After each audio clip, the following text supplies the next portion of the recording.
રેફરન્સથી અહીંયા આવ્યો હતો. જે મારી તકલીફ વધારે હતી, તેમાં સોજાને એવું આવતો હતો મારા પગમાં ને યુરિક એસિડના લીધે. અને આ તકલીફ મને ઓછામાં ઓછા 10 વર્ષથી હતી, પણ એનું રિઝલ્ટ એટલે મીન્સ કે અહીં બીમારીનો વધારો છેલ્લા 4-5 વર્ષથી વધારે હતો, જેના લીધે મને પગમાં ગાઉડ થતો હતો, સોજા ચડતા હતા. 15 દાડા સુધી પગ સોજા એટલે ઉતરવાનું નામ નહોતા લેતા. હોમિયોપેથિક મારા મિત્રએ કીધું હતું કે ભાઈ આ રીતે છે ને તું સાહેબને મળજે. તો એ રીતે હું આજે 2-2.5 વર્ષથી તમારી દવા લઉં છું. એની અંદર મને 99% જેવો આરામ છે, કે જેની અંદર એમ કહી શકાય કે અત્યારે હું બીમાર તો એ બાબતે થતો જ નથી. આજે આપણી પાસે અલ્કેશભાઈ શિવભાઈ દાયમા ઉપસ્થિત છે. અલ્કેશભાઈ, તમે ન્યાવરા હોમિયોપેથીમાં કેવી રીતે પહોંચ્યા? મારા દોસ્તના રેફરન્સથી અહીંયા આવ્યો હતો. જે મારી તકલીફ વધારે હતી, તેમાં સોજાને એવું આવતો હતો મારા પગમાં ને યુરિક એસિડના લીધે. તમને આ તકલીફ થઈ અને કેટલા વર્ષો થયા? સૌથી પહેલાં આ તકલીફ તમને કેટલા સમય પહેલાં શરૂ થઈ હતી? મને આ તકલીફ મને ઓછામાં ઓછા 10 વર્ષથી હતી, પણ એનું રિઝલ્ટ એટલે મીન્સ કે અહીં બીમારીનો વધારો છેલ્લા 4-5 વર્ષથી વધારે હતો, જેના લીધે મને પગમાં ગાઉડ થતો હતો, સોજા ચડતા હતા. 15 દાડા સુધી પગ સોજા એટલે ઉતરવાનું નામ નહોતા લેતા. તમને આ તકલીફનું નામ શું કહ્યું હતું ડૉક્ટરોએ? મેડિકલ લાઇનમાં હું ગયો હતો, ત્યાં આગળ અલગ અલગ દવાઓ આપતા હતા, અને એના લીધે મને દવા પૂરતો જ આરામ થતો હતો.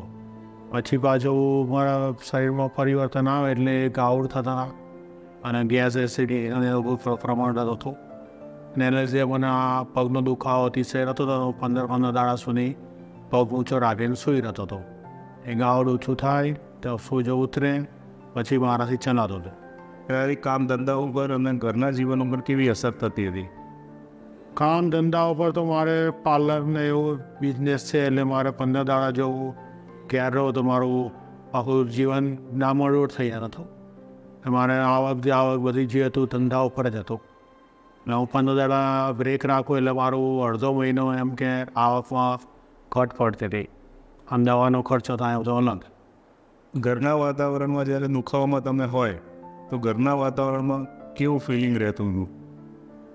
ઘરના તો કામ તો હવે પત્ની અને બાળકનું તો જ્યાં સુધી હું પથારીમાં હોય ત્યાં સુધી એ લોકોને મારી પાછળ સેવામાં જ હતા, કે પાણી લાવો કે ખાવાનું એ આપવું પડે, મને પેશાબ પાણી માટે વ્યવસ્થા કરવી પડે, કારણ કે હું મારાથી પથારી છોડી શકાય તેવી હાલત હતી.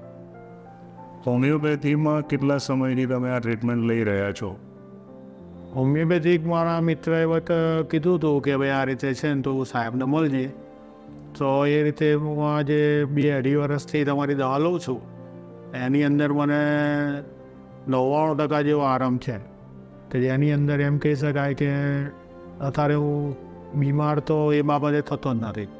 સોજા નથી આવતા કે કોઈ ગાઉડ થતું નથી, અને હું ચાલી શકું છું, હરી શકું છું, ધંધો બી કરી શકું છું.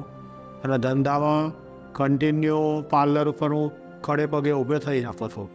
જે પહેલાં એ 2 વર્ષ પહેલાં જ્યારે થતું હતું ત્યારે હું એ નહોતો કરી શકતો એમ.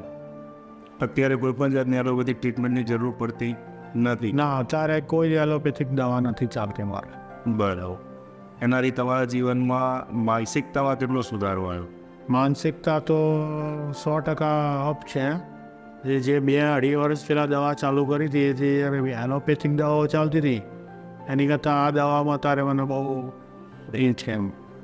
તમે એલોપેથિક દવા પણ લઈ જોઈ, હોમિયોપેથિક દવા પણ લઈ જોઈ, તમને શું કહેશો? લોકો પ્રત્યે તમારો સંદેશ શું હશે?